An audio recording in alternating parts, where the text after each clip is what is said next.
രാവിലെ തന്നെ നല്ല മഴയുണ്ടായിരുന്നു. അപ്പുറത്തെ റോട്ടിലൊക്കെ കുറച്ച് വെള്ളം കയറിയിട്ടുണ്ട്. അപ്പോഴാണ് മതിലുമ്മ ഒരു കടച്ചക്ക ഇരിക്കുന്നത് ഞാൻ കണ്ടത്. അപ്പുറത്തെ വീട്ടുകാർ പൊട്ടിക്കുമ്പോൾ നമുക്ക് തരാറുണ്ട്. മഴയായ കാരണം അവർ മതിലുമ്മ വെച്ചതാണ്. അപ്പം ഇന്നത്തെ കറി ഇത് തന്നെ. രാവിലെ തന്നെ നമ്മുടെ പൂച്ചക്കുട്ടന്മാർ ഇവിടെ ഹാജരായിട്ടുണ്ട്. അപ്പം അത് കറി ഉണ്ടാക്കാമെന്ന് വിചാരിച്ചിട്ട് അമ്മ അരിയിലും ചെറുതായിട്ട് കട്ട് ചെയ്യലൊക്കെ ചെയ്യുന്നുണ്ട്. കട്ട് ചെയ്തതെല്ലാം ഒരു പാത്രത്തിലോട്ട് ഇട്ടിട്ട് നല്ല പോലെ കഴുകുന്നുണ്ട്. കഴുകിയതെല്ലാം കുക്കറിലോട്ട് ഇട്ടിട്ട് ആവശ്യത്തിനുള്ള പൊടികളൊക്കെ ചേർക്കുന്നുണ്ട്. മഞ്ഞൾപ്പൊടി, പിന്നെ മുളക് പൊടി, പിന്നെ ആവശ്യത്തിനായിട്ടുള്ള ഉപ്പൊക്കെ ചേർക്കുന്നുണ്ട്. എല്ലാം ഇട്ട് കുറച്ചും കൂടി വെള്ളം ചേർത്തിട്ട് വേവിക്കാനായിട്ട് വെക്കുന്നുണ്ട്.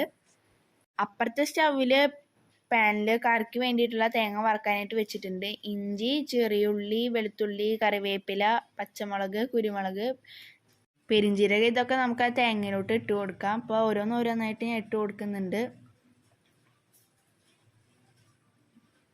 ഫ്ലെയിം സ്ലോവിലാക്കിയിട്ട് ഇതെല്ലാം നമ്മളൊന്ന് വറുത്തെടുക്കണം. പിന്നെ അതിലോട്ട് മല്ലിപ്പൊടി, പിന്നെ മുളക് പൊടി, പിന്നെ കുറച്ച് ഗരം മസാല ഇതെല്ലാം ഇട്ടിട്ട് നമുക്ക് നന്നായിട്ടൊന്ന് ഫ്രൈ ചെയ്തിട്ട് എടുക്കാം. അപ്പോഴേക്കും നമ്മുടെ കുക്കർ ദേ ഇവിടെ വിസിലൊക്കെ അടിച്ചിട്ടുണ്ട്.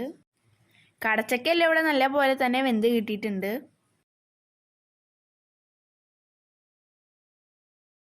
ഇനി നമ്മൾ വറുത്ത് വെച്ച തേങ്ങ മിക്സിയുടെ ജാറിലിട്ട് അരച്ചെടുത്തിട്ട് നമുക്ക് ആ കടച്ചക്കയിലോട്ട് ഒഴിച്ചു കൊടുക്കാം.